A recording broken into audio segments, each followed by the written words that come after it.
All right, thank you for joining. We're recruiting. Anybody who comes in gets $5.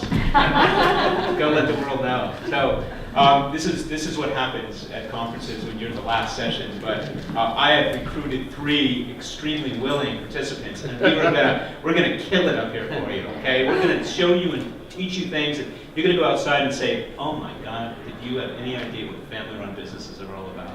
So this is really about what we're referring to this section as power capital.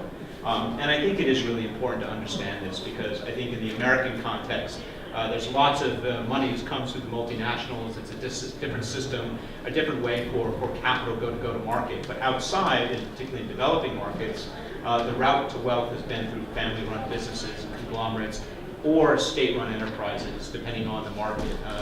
And we have with us today, a quick introduction. My name is Steve Stein. I run a podcast called Inside Asia. I'm based in Singapore, and I have a consulting advisory firm, a leadership consulting advisory for organizations that are in transition and going through these changes.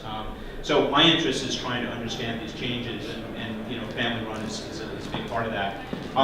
The panelists, fantastic. So we have Sturgio, who comes from, actually lives in Bahrain. He's going to give a quick introduction. I've got Tom at the end, who works with Lipo Group, which is a large Indonesian conglomerate. And I have Mike, who's joined us, recruited over lunch, willingly came forward, also works with a family-run company, but also it does work in the tech space. So what you have here are, a good geographical representation, and you also have interesting, kind of old industry or industrial. You've got tech, and then you have retail and commercial property, which is all, gives kind of a nice little feel of what, what kind of businesses are out there and how they might be different.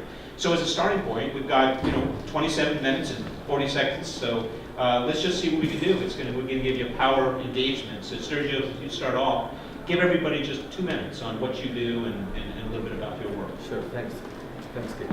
I work for Conglomerates Group. Yeah. So I'm based in Bahrain, as you said, in the Middle East, and I work for a large family group, business group.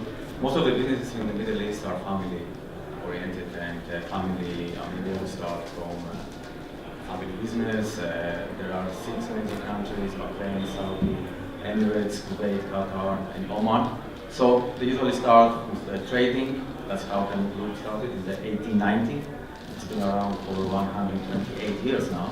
Started from trading, and then as the Middle East market has been growing, the same way this family business also was growing across different verticals, from shipping, logistics, oil and gas, because when the first oil was discovered in Bahrain, the family business started catering the sector by bringing equipment and know-how, and then moved to Saudi, and then moved also to the Emirates.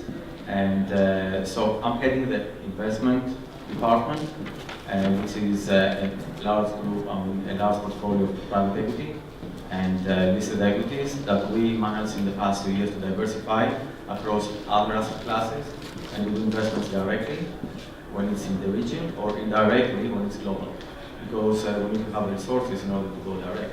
Maybe the next phase now, and that's what we're going to discuss, I think, over the next 26 minutes, is how family business groups, instead of only setting up operational business where they are in the countries they are operational, how can they expand more? How can they diversify to other asset classes, do private equity, do venture capital, which for us is very key for innovation. Yeah, and also how it's important to understand the role that these businesses play in the markets. So if you're partnering as an American organization or a fund or whatever the case may be, you need to know who the players are. Exactly. As well. Yeah. So Mike, please. Mike Prasad. I run Venture Lab, and so Venture Lab's been around for about 5 years. Early stage cross-border investment, VC, venture capital group, and an incubator. We focus on mainly US and Asia, and kind of taking a different approach. We're looking at newer types of assets, so newer technology-driven assets, where we're largely, I think, 95% of our capital has come from either family offices, or in the cases where we're doing market research and cross-border entry, we're working with these big family family offices that are industry specific in commercializing technology that we're investing in. So a little bit of a different asset class type, more the newer types of assets and technology startups, very early stage, starting from pre-seed investment all the way through Series A. So the earlier stages of that life cycle, so different type of deployment. But looking at the needs of the family office we work with and saying, one, diversification, two, looking at innovation and sourcing for their core business, and then three, new opportunities in commercialization, either in a new market or bringing it into the market that they're in. So very strategic type investments, working with these different groups. Thank you.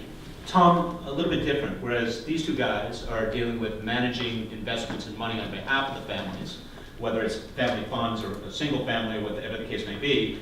We've got a situation with Tom where he works for one of the large family conglomerates in Indonesia, building out a division and lending his expertise and just his experience as an American working in Indonesia with a family for so long. We'd like his perspective.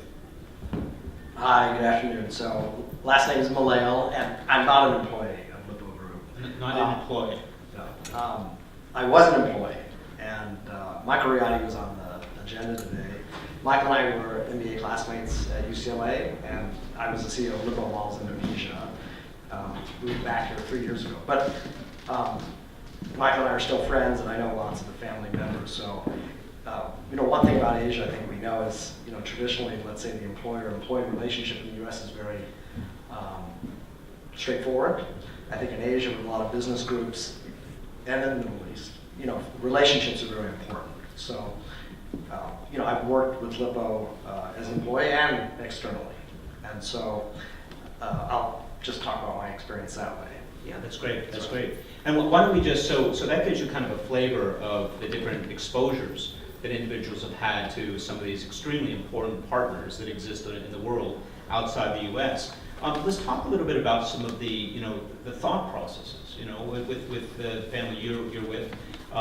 How did they actually take what was oil wealth, I suspect, and just leverage that? And what was the thought process? What were they looking for then, and what are they looking for now? Yeah, the family group started, as we said, with trading. Usually that's how it is in the Middle East. But they wanted to be innovative and proactive in many different verticals, from like the shipping. It was the group that started shipping goods from India to Middle East and from Middle East to Europe. So therefore we have now one of the largest shipping agencies in the Middle East. The same with the travel agency. When you ship goods, you want to move people around. So these companies have been around for 100 years. And then when oil was discovered, they were proactive enough to start bringing oil products from the US, so they had the know-how.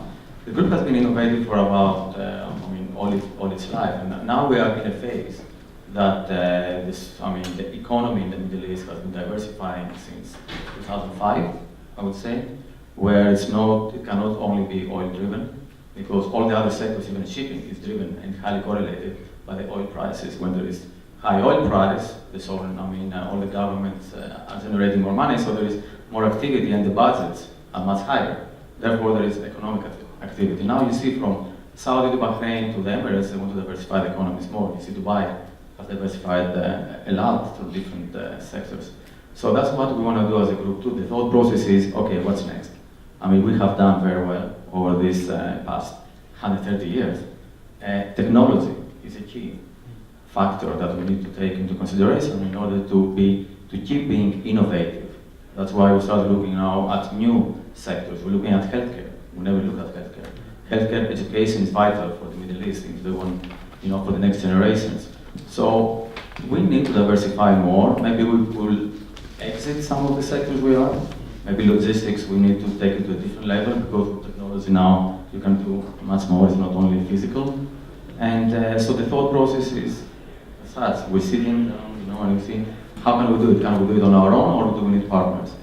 Like, that's how we brought also insurance to the Middle East. AXA from France is our partner.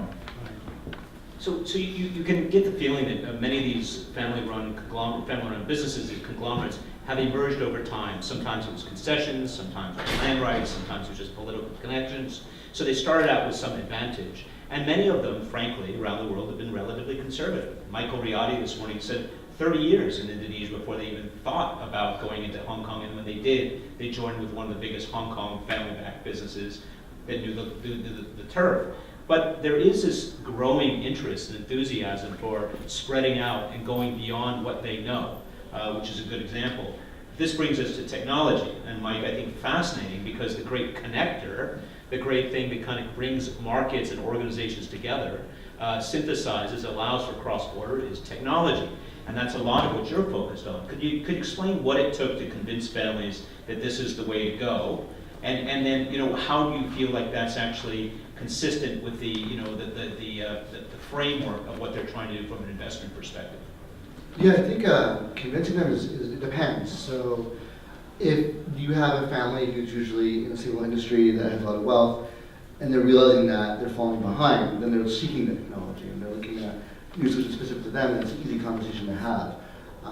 If you're looking at families who, maybe you're saying, we have one family that's an oil family, technology has nothing to do, they're oil logistics, nothing to do with what they did, but they're looking for more wealth diversification, other opportunities. They know that while that is stable, it's also not the type of return they're looking for, and they want to be a little more risky. So it depends on the individual family. I think one interesting thing about the way we approach technology is that we're not just trying to place money across a blind pool of investments. We're really looking at being strategic to both the investor and the markets that we're in. And so, unlike physical goods or manufacturing things like these, the technology aspects which software-driven startups are easily transferable. And there's almost no cost to move to another country or market. So the goal then becomes focusing on looking at what technologies do our network and our LPs have strategic insights into? How can we provide the expertise of understanding the dynamic and mechanisms of what the technologies, or how technology impacts the industry, and also certain markets? Because if you identify the market shifts correctly, you can find those very specific gaps, and then you can figure out what the technology mechanism is, where it's valuable in what geographies, and how to leverage those relationships. And if you look at a lot of the Southeast Asian family offices, they are looking for ways to spread their wealth out across different geographies for various reasons, political or not. And that's because they've been so successful, single market, and then sometimes just wandering next door because of historical rivalries, colonialism, whatever, there might be resistance to that idea, which is understood. To what degree, with any of your experiences, have the investments that are being made by family run, whether it's partnering or whether it's making investments, been related to how they can actually leverage their core businesses versus getting into entirely new areas because the market's hot? It depends. So a lot of times what I've seen is a pattern of a lot of family offices say, okay, we want to get into tech. Let's go put some money into an LP and a couple of funds. A couple of years later, it doesn't perform really well. And they're upset about that, and then they're trying to understand why. So they think, well, I can probably do it myself. I don't want to pay those fees. So they become very fee sensitive, especially with the carries and management fees. So they think, well, we'll just deploy some of those on our own. And then generally they underperform as well. And a lot of it has to do with them mapping their operational expertise to an investment that has nothing to do with it. And it's something that business is business. And in tech, it's a little bit different. The advantage of tech is that it's a different dynamic, but it's also disadvantage if you don't understand that dynamic. So the next step is usually either going through cycles of one or the other and learning, and then they get competent. And at that point, they're either going to be setting up their own direct investment group, or they're going to be doing co-GP with another investment group, where they're really being hands-on and they're learning, from the other GP who's not part of the family, who's maybe a specialist in, the financial side of it or in the technology side of it. And the ones that we've seen most successful are the ones that have matured. However, whichever pathway they take, they've matured in understanding what they're good at and knowing what their core expertise strategically has value for in their portfolio, and then trusting more the subject matter expertise, whether it's the fund structure or the deal sourcing or what they're lacking, and saying, okay, well, trust that advisory, whether it's a co-GP or an advisor, and then finding strategic ways to apply their resources into it. So there it is, it's almost breaking out of the idea that, we built based on relationship, who we knew, who we trusted. Now it's a whole different world of looking for people with areas of expertise that move globally, and they have to test those waters, be comfortable with it, make sure that they feel like they got a fair rate of return, and then move on. Yeah, the trap they fall into is that within certain industries, right, especially B2B or industrial, you have this thing where it's a smaller group of people, and so reputation has, I would argue, a much higher weight.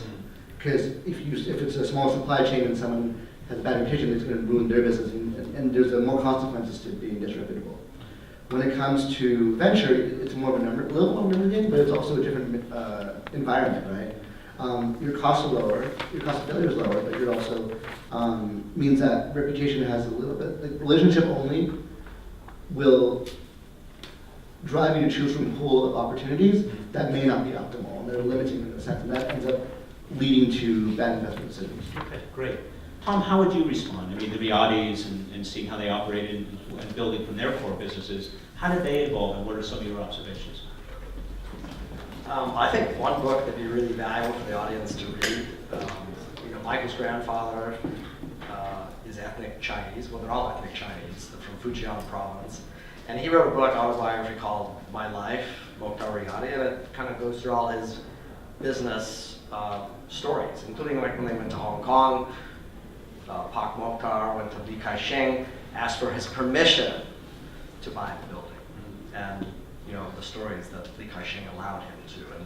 And I think that there's a lot of insights an American or a Westerner can learn about how business is done in Asia.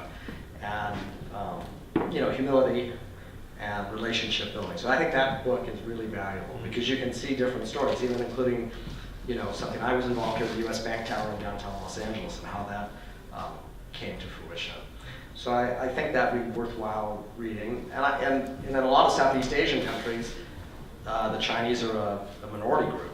And I think that also has probably led to diversification because of historical reasons of, when Suharto fell, Indonesia exploded, and it had a high consequence for that minority group. Yeah, Chinese. Yeah, and so I think that also drives diversification. I can't speak for every other Indonesian Chinese family, but I think that with Lippo Group, they've been very opportunistic. If they think there's great value, the old saying, if you can buy $1 for 50 cents, those are the kind of deals I think they look for. So more, instead of a strategic view, like this is a path we're taking, it's panning the market, looking for market ebbs and flows, making decisions with the capital that they have to do. Yeah, I think they do have, I think the Riyadi family has been very strategic in what they feel about the Pacific Rim. If you think, where they decided to acquire buildings, right? They started in Indonesia, very dominant in Jakarta, then Hong Kong, LA. That triangle Michael mentioned is, to be in those major capital cities in the Pacific Rim. But the question is, when do you make those moves? So I think there's a strategic overlay, and then there's tactical decisions when the opportunity presents itself. If I may add here to what Tom said, right? These groups, the family business groups, have grown opportunistically over the past decades. Now what we bring in these family groups is more sophistication, institutionalization in terms of the panels, it's the family members, but together with management. So we sit down and we strategize. We assess where are we today? Is there any overlap? Where is the regional economy going? And what do we want to achieve altogether? Do we want to stay in the region? Do we want to invest globally? Before, it was all organic in the region and with maybe some international partners, and the rest was passive investments through funds globally. What we're doing now is to try to merge this in a way, right, and be more creative. That's where the co-GP structures come to play in certain asset classes that we tactically want to invest in. And then you have to go through cycles. So if there is a crisis in, let's say, in the region, we want to make sure that we are liquid enough and capable enough to jump in, and we know how to grab these opportunities and to do the turnaround and to benefit. So that's all the strategy that we bring in with the family members, not to be only intuitive, but also strategic. That's good, excellent. In 1994, I had a chance to interview Mokhtar Riyadi when I was at the Wall Street Journal, just after he bought that building in Hong Kong, and I never knew that story, so it's great. But picking up on that idea of asking permission, it's not the American way. The American way is, we have big American brands, and we have a way of doing things. It's all about transparency and operational efficiency. And I could sit here all day long and tell you, as these guys could, about how many failed attempts American companies have had around the world, but specifically in Asia. It's important for many of you who are thinking about going into the Asia region or elsewhere. What do you have to do? Should you kowtow? Are certain meetings or discussions you should have? Obviously, these families are interested in the big plays. They're not interested in small ventures, and you can probably keep your head down and get things done. in Asia without them. But I think there is this kind of feeling of you're on their turf. There's a need to kind of show homage, if you will, and pay tribute to some degree. Can you all talk to that a little bit? I mean, have there been, of course we can't get to real examples, but I mean, are you aware of stories or tales of where American organizations have just missed it? Whether it was affiliated with your family runs business or not, just I think that'd be interesting for people to hear. I don't know if I can start. I mean, for the Middle East perspective, right? There are American corporates and also European corporates who don't. They have tried to come alone to the region, they cannot do it. Even today, they don't want to be alone. They need to have a partner. Why? Also, from the other end, you have a client, let's say Saudi Aramco. Saudi Aramco wants to know that there's someone there all the time, that if something goes wrong, they will pick up the phone and speak to the local partner. Because, the US company will be in the US, so if they blow up on something, they will just leave. They will never come back, the same with the Europeans. So it's not easy to come and set up your own business as a US company or even a European company in the Middle East. Now also you have many Asian companies who are coming to the Middle East. They're always looking for the local partner. And that's why the JV model is a very successful model. Well, that's also, just to throw something in on this, I mean, you're right. I mean, as America sits back and thinks about, I need to, global expansion, the Chinese are on the move. You've heard about their move into Africa, into Latin America, and Southeast Asia. They've got capital to burn, and they're looking for a way of growing. I see more connectivity between Asia and the Middle East in the last 3-4 years than at any time since post-financial. Yeah, fascinating, right? But I don't want to lose the tone. Are there other tales or other stories of how organizations have come in and just missed the mark or misrep or just failed to do the deal or form the partnership for reasons? I can think of a few. I will tell you which I can talk about. There's on the company side. I mean, Uber is a good example of an American mentality coming into Southeast Asia.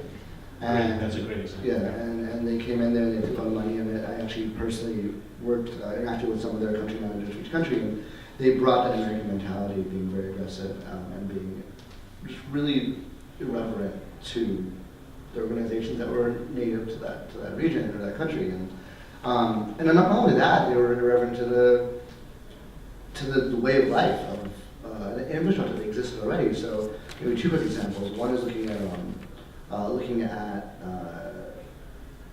Grab taxi in Southeast Asia. They started in Malaysia, and so when the founder of that company, his father was a taxi driver and built a taxi empire, and he took it to the next stage with technology. And it was a family backed. I mean, he raised money, but it was family originated, right, from the family business. And what he did differently was he was very cognizant as a native of that country. He was cognizant of the needs of the customers and really the nature of the political system when it comes to the behavior. So, for example, taxis will pay for rent taxis, and they'll just leave it on the side of the road and just sit there.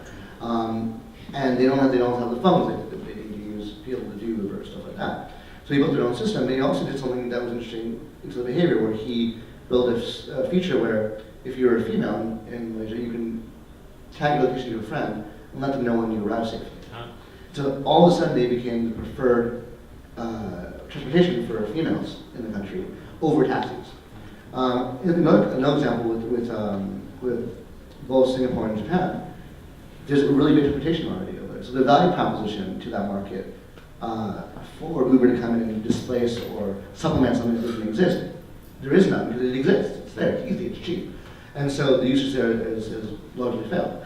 And so a lot of the companies going in, they're not partnering with those families, they're not partnering with the existing infrastructure, and they're failing because of that. On the investment side, I've also seen a number of funds, American-led funds, coming into Asia, want to raise money out of China, want to raise money out of these family offices, and are just oblivious to the relationship building that has to happen. Yeah, this is I met the CEO of Uber Korea, South Korea, and he told me a story. He was thrown in jail. He's Korean, but he basically went up and said, no, we have every right to operate. What he hadn't calculated was that the 4 or 5 major taxi companies in Korea were owned by one of the largest conglomerates in Korea, and it was a direct affront. And he thought he was just providing a better service to customers, with a great technology underpinning. He hadn't seen it coming, and he didn't have the right conversation. Other stories from Indonesia? Anything? Well, I'll give a positive story where I think American Oh, certainly not. companies can really benefit, at least with respect to Lippo Group. I always felt the Riadi family are American files as far as concepts, and particularly California. So, one great thing the United States does is we have lots of innovation, right? And just for example, Irvine, California, almost everyone in this room probably knows it. I mean, Lippo essentially created a inspired version of that outside of Jakarta. It's called Lippo Karawaci. And it has a university, it has country club, it has mall, it has housing estates. And they got that idea from California. Another one, a lot of people know Forest Hills, the funeral home, right, outside of LA. Lippo created something very similar in Jakarta. Same idea, because before that, a lot of cemeteries were, let's say not sprawling, and they also identified the different religious groups, right, Christians and Muslims, and so they've taken lots of ideas from the United States and then applied them, and that's why a lot of American executives have worked there over the years, and I have to credit them to be open-minded and to, take the concept and then apply it in the new market. Because a lot of concepts we have in this country, they've proved themselves. So the question is, can you go execute it somewhere? It's actually an interesting point about exportation and commercialization of ideas, right? Yeah. And what we do, we'll look at technology in any market and say, great, where is that technology solving a very key problem? Can we apply it to another market? So geographic markets. So for example, what we find is that a lot of innovation in mature markets are really, really great for implementation in emerging markets if you counter for culture. We've also found that if you want to innovate in mature markets, you actually can source from nascent markets. So like a lot of the energy solutions, a lot of the environmental solutions that are happening in these early stage markets, because they're facing extreme situations, they're coming up with unique solutions, and that's exportable to mature markets in a way that you couldn't do the opposite. Well, you raise a great point. I mean, and this here is the opportunity. I mean, there are lots. There's a leapfrogging that's possible in Asia. They've watched, for instance, the rollout of fixed-line telephone networks in the West. Well, they just bypassed that with mobile telephony, and went straight to a better technology.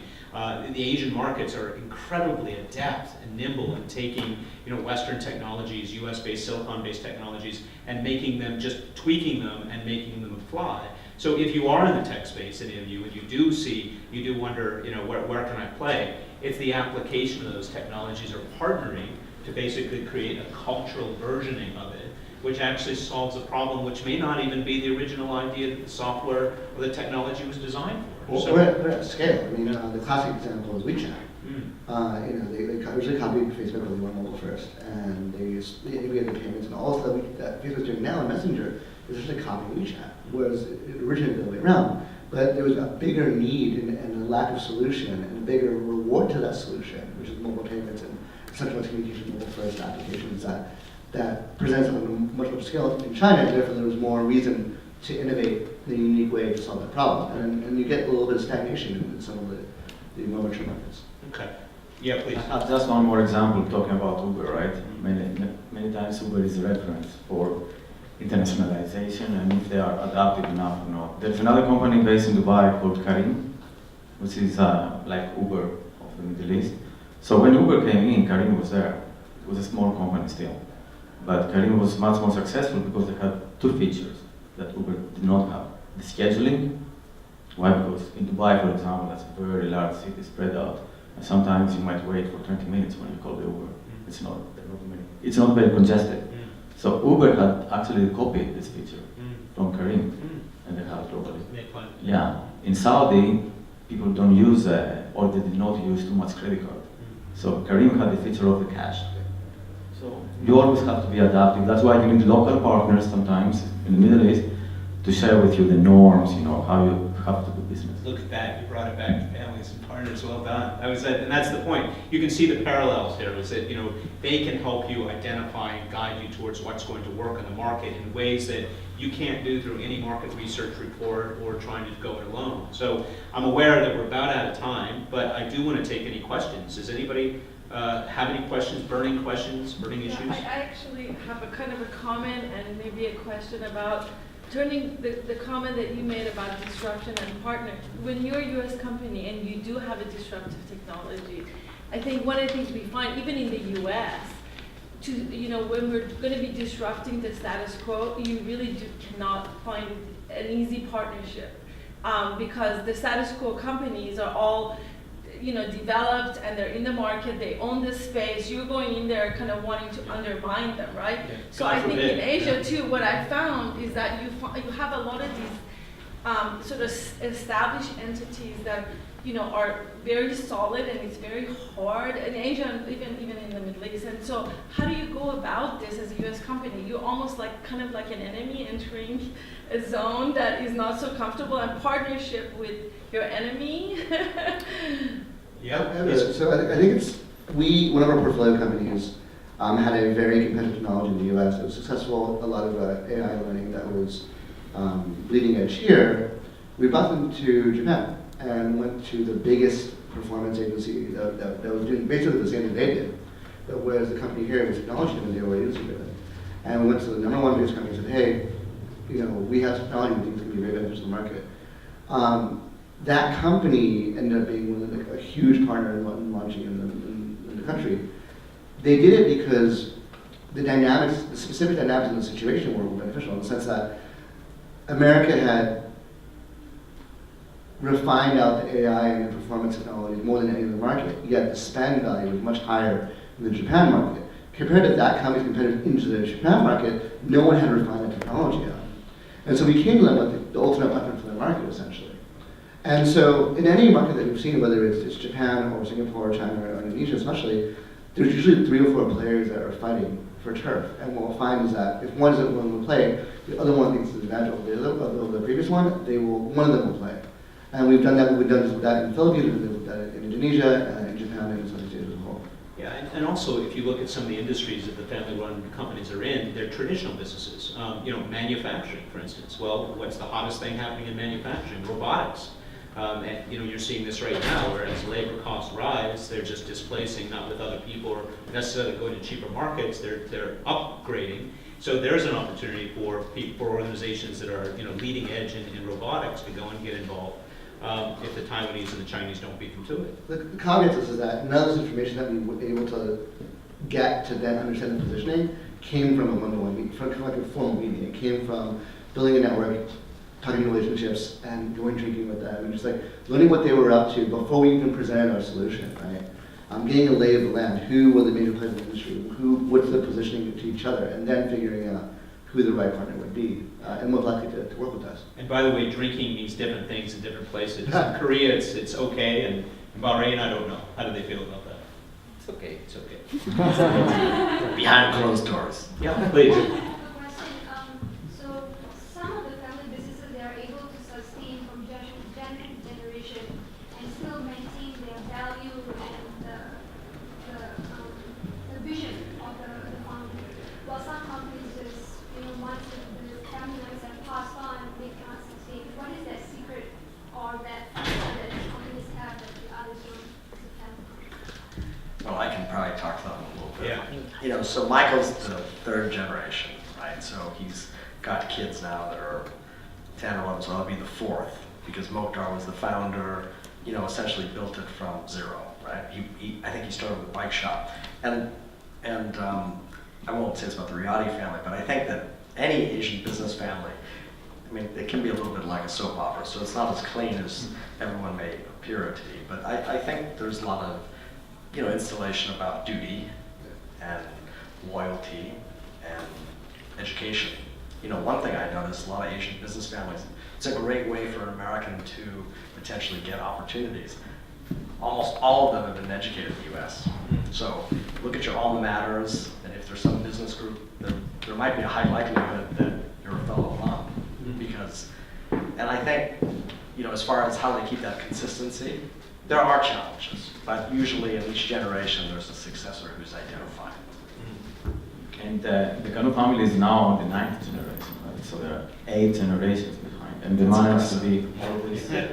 Yeah. It's a Chinese saying, it says shirt sleeves to shirt sleeves in 3 generations, right? So grandfather started, then by the 4th, the money's blown. So it's 9th is a proof. The very tricky part is the 3rd generation.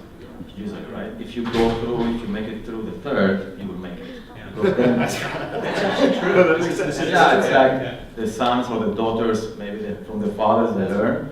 But the third generation, that's where they might break it and say, you know, they're more spoiled probably. They got educated, they left, they want to do something else, something different, and it's They great. have a- Yeah, so that's why from the old times. Yeah. I mean, I've worked with a couple like areas or the younger operational person for a family office, and I think most of them are second or third, actually, most of them. And what we found is that the ones that have been educated, left their countries earlier, spent more time educating in usually the U.S. system, like I said, but did that with the absence of a lot of specific resources. I mean, they came here to learn. There was a culture of doing that versus necessarily social leveling. It was more about like performance within the family structure. Like you need to show, you need to prove yourself. But doing that again outside their home country. I think those are the areas where we've seen those operators to be more progressive and more stable, I would say.